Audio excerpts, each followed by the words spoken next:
When we arrived here, we were very blessed to discover some little plum trees. Well, the trees are not little, but the plums are. They're a cherry plum, so there are several of them going down the side of the house there, and they give off little cherry plums. Delicious. I think they've pretty much finished fruiting now for this season. So I've come through to this area here. I'm going to speak quickly because there is some hammering going on around here, and so if you hear the occasional bangs, that's what's going on. Sometimes I do climb over the electric fence, definitely not jump, but I just clamber over. But today I thought I'd be sensible and come around. So as I said, between there and there is going to be a gate, that's so that I can come through easily rather than having to walk all the way around through 2 or 3 gates to get to the greenhouse and potting shed area. That's an outside view of the greenhouse. I realised I hadn't given an outside view of a greenhouse made from windows we had, you know, just lying around as you do sometimes. And coming into the greenhouse, it is stinking hot in here. So I'm just going to pause and open some windows. And there is Gilda, so called because she has that beautiful gilded ruff around her neck. But she can't stay in here, so I will chase her out. Come on.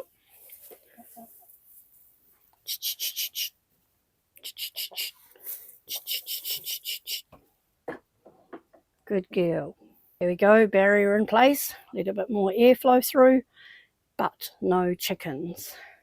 So one of the things I have on the wall of the greenhouse here is a thermometer, and it's telling me, don't know if I can get it, oh there we go, about 37 degrees, too hot. So one of the things in my greenhouse, and it's been sitting here for weeks since the beginning of December, is this tray of flower seeds. I planted them and I have never had such a failure or such a non-strike, I would say, of flower seeds. Not a single one has come up. I think it is because originally I had them on this shelf here, right about here somewhere, not up that high, just on the main shelf. But shortly after I sowed all the seeds, we had some really hot days, and this area in here got to be 42 degrees. I didn't realize quite how hot it would get, and I didn't realize how hot it gets under this shelf, under the plastic. Plan in here eventually is, once all that stuff is moved elsewhere, it's all fabric and stuff from the days when I made dance costumes and other stuff. So the plan is to have a sink unit, an old kitchen bench over there in the corner. It's a lot cooler, there's a nice breeze from the door just there, and there'll be some shelves underneath so seeds can be down lower, cooler. They can start off over there, and then when they need the sun they can come over here, or maybe down the bottom, but maybe over here, and just keep an eye on them. And I'll also start them off earlier. I did start those seeds off too late as well. Well, not too late, but later than I would have liked. So that's probably one of the other reasons, because it was just too jolly hot, and I think they got cooked. So I will have another go. I have other seed boxes right there that I can fill up and use, and so I'll have another go at sowing some flower seeds and put them where it's cooler and see how we go. We have cardboard there, which is for garden beds. We have grass, cut grass from when we mow the grass, in those bags for the chicken coops. In the plastic tub there are some peaches. They're more of the ones I grew from stone that I've called Hosanna peach. There are hollyhocks looking a bit sad, but they will get into the ground sometime soon. Panning around here we have some more peaches. I also grew these peaches from stones. These are from peaches that a best friend gave me that grew on a tree at her auntie's house. So I have yet to figure out a name for these ones. I'm not trying to sell them commercially or anything, but it just helps if I've got different types of peaches if I at least give them a bit of a name. This is a kowhai that I have been raising from seed, and it's about to be potted on into a bigger bag so that it can grow a bit more before I potentially plant it out in the autumn winter time. Coming outside, I have some more fruit trees I'm growing on. Well, all of them are fruit trees except the one on the far end right there. That is a honey locust. I have a spot for that. So we have a nectarine, an apricot, a golden queen peach, a blood peach, and that is another blood peach. And these ones here, they are also peaches and apricots and nectarines, and they also need to be potted on. This area here behind this fence is this little shed here, and then we have tucked in here, right down there, an oak we were gifted, which I've popped in there, and then, as nature does, some potatoes. They grew last year there as well, so they're flowering now, so soon I'll be able to harvest them, and they will probably keep on giving every year. We'll wait and see what happens as the oak grows, maybe not so much. So this is one of my food forest areas. We have an apple, a grapefruit, that is an acacia in there, there's a peach back there, a tagasasti behind it, that is another peach called Arapahoe, I'm not sure of the pronunciation, Tithonia. Over in the back there between those stakes and under the bottle there is a feijoa. There is another Tithonia as well. And swinging around is an orange. And low down in a little tiny cage down there is a chestnut. So the plan is to put more in here. I've really just started developing this food forest area. It won't go any further than where that orange is, and there's a bit of a dip in the land sort of there-ish, so it won't come past there because of this washing line and because there's planned to be a relaxation area off to the side there. Just about there, it's going to be a relaxing area. Where that shadow is, it's going to be a bit of a relaxing area, so we don't want the trees getting in the way of that. There's another small area here. I could maybe put a couple of fruit trees in, or that shed there may get extended. Not sure. At the moment there's this big pile of hay, grassy stuff that was in the building behind me, in the roof space of all places. Bit of a fire hazard. There's probably about, that's one wool sack full. There's probably about 4 more in there that we need to take out. And that's just some of the cut grass I've been using as mulch around plants. After we come through the gate, and we usually walk this way down to the stream, I've put several of the poplar that we had over from calculations. So I put them in the bank there. This again is one of the poles, and I just noticed down the bottom there is some new growth. I'll see if I can zoom it in and catch it.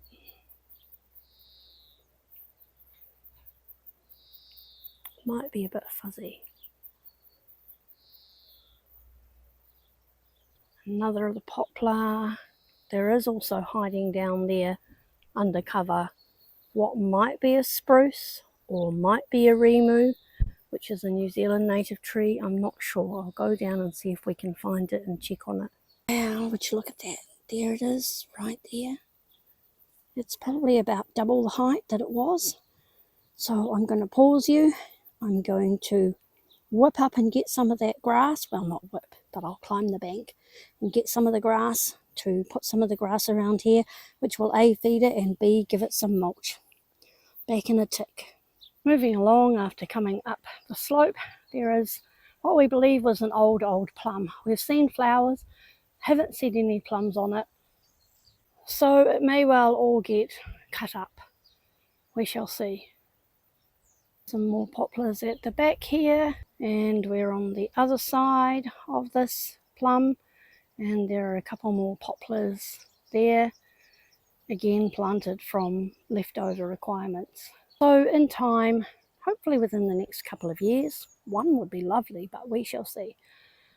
I would like some ducks and geese, so from that post there in the distance, either that one there or that one there, we're thinking perhaps a gate there so we can access the rest of the top meadow. So likely from that post there, swinging along in a line to somewhere back here, maybe between those two trees, not sure. We will have a fence with a gate at the far end here that will keep the geese from this area here, and it will keep the dogs from getting to the geese. I'll likely just plant this in annuals, wildflowers. I'm not sure, but there is a line running through there to a septic. So there, and this area here, both may just have to have low growing things in it. This is an old pigsty right here, and I'm thinking this would make, not in its current state mind you, we would fix it up and make new housing, but the area itself could make a good duck and geese enclosure with a gate at the far end there, so the ducks and geese could be let out, or they could go in if they needed to, and they could, especially in winter if it was cold. And there's this enclosed area here as well. So down the bottom here is what I'm calling the lower meadow. There's some fruit trees in it and various other things, so I will take you down there and I will show you the different things.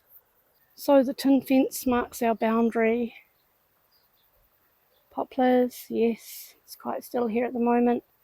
These trees here, this one, and this one, and that one, and that one are Egyptian willow, which I've got growing. I will likely take some stock for them to grow more, root stock, i.e. a cutting, next year to grow some more. Those I will be able to coppice in a couple of years for ramial wood chip. So this willow here and this one here, we literally got a couple of sticks of willow and poked them in the ground our first year here in 2023, and look at them now, 2 years, amazing growth. So curving around the way around the bank there is harakeke. All the way around there is a bit of a wetland, and that tree there is destined to come down soon. It also has a pondish area below it. I would like to be able to clear out and actually make into a pond. So if you've seen any of my other videos, you'll know I've got some fruit trees here. There is an apricot there.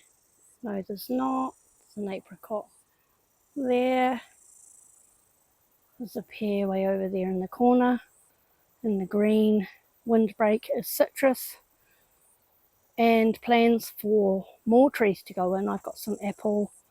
I've got another apricot. And I also need to put quite a few support trees in there. I have a couple, but it's a little bit here, a little bit there, and we will get there. Right, I just came through the gate to the stream area. Hopefully it's not too loud. I've got the microphone on with the noise reduction. I know in another video I did, the stream was really loud. Sorry about the wobbles. Holding my phone in my hand. So down here There's some willow that's been taken down. The stream is quite low at the moment, so I am going to take you over the other side of the stream today and show you what we have over there. However, I am going to pause you, and then I'm going to pop my phone in my pocket and I will meet you on the other side. So I've come downstream a bit because it's shallower. That black cable there and wire marks the end of our property, the boundary. So we go across to these willows here and a little bit beyond. Let's go. So we've headed down. We're going onto this little bit of a beach. A lot of these willows were cleared the other day by the council. It's what they do from time to time. We're going to head in there through those trees, meet you on the other side. Because believe it or not, over time, we've made a little bit of a track through here.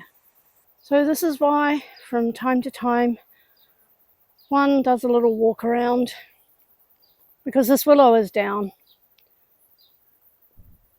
I haven't been over here for a wee while, so I haven't seen this down, and I'm not sure who put that wire on there, that mesh.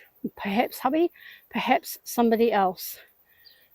I'm really hopeful it hasn't landed on my bamboo, so let's go and check. Okay, so I can see one bamboo there, one through there peeking over, one over here. Let's hunt and find the other one. Phew, I found it. Right there. Thankfully, hubby cleared a little bit around it recently, so yeah, there it is. So the bamboo we got, we have, I'm not sure which is which. I'll have to check my pictures and give them a label one day. We have two old Harmy, and the other two, I think, are slender weaver. So the old Harmy makes very big, thick pieces, tall. They grow about, I think, 6 meters. I'll check that.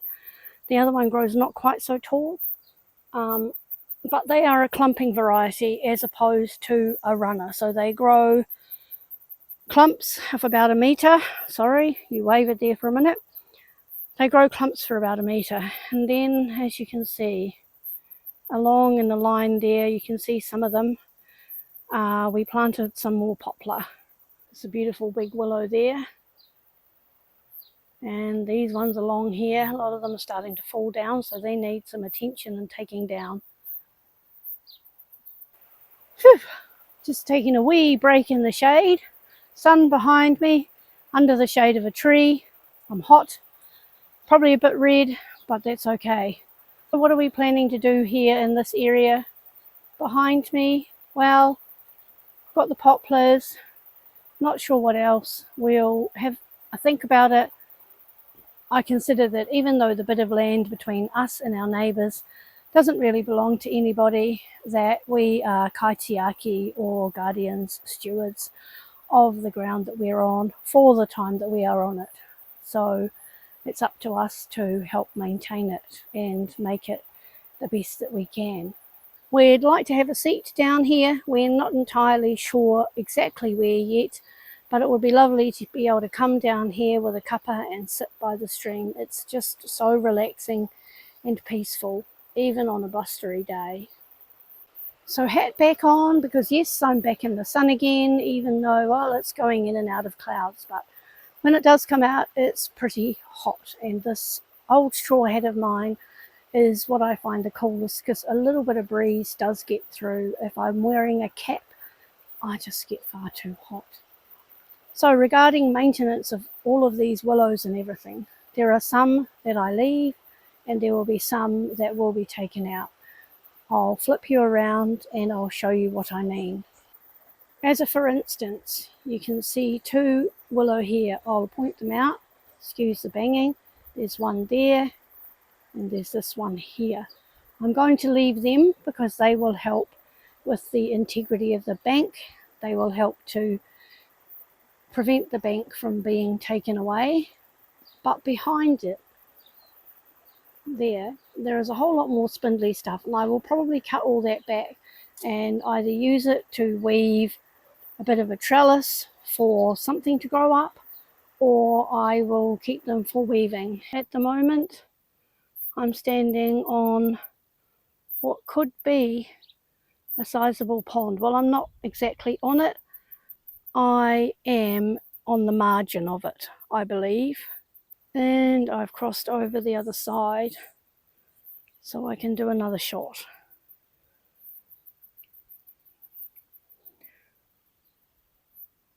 So it goes down here. It's full of weeds, dead branches, stinky, and it's another job for waders. There is some Tagasesti that's self-seeded. Most of these will come down. There is one in the back there that will stay, so I can use it for chop and drop, and I'm pretty sure that these also will produce more, and they will grow far better than the ones I tried to grow myself. And swinging around here is a mulberry. It's my second attempt at growing a mulberry. The first one, which I put more in the middle there, I think it got 2 wet feet and it died. So I'm hoping that this one will survive. I thought maybe it was a goner as well, until this shoot here grew. When I came down one day and saw this tiny little shoot growing, I was delighted. And I can protect it over the winter to keep it from getting frostbitten, I hope. Just looking over here, I just heard a pop and I was like, what's that pop?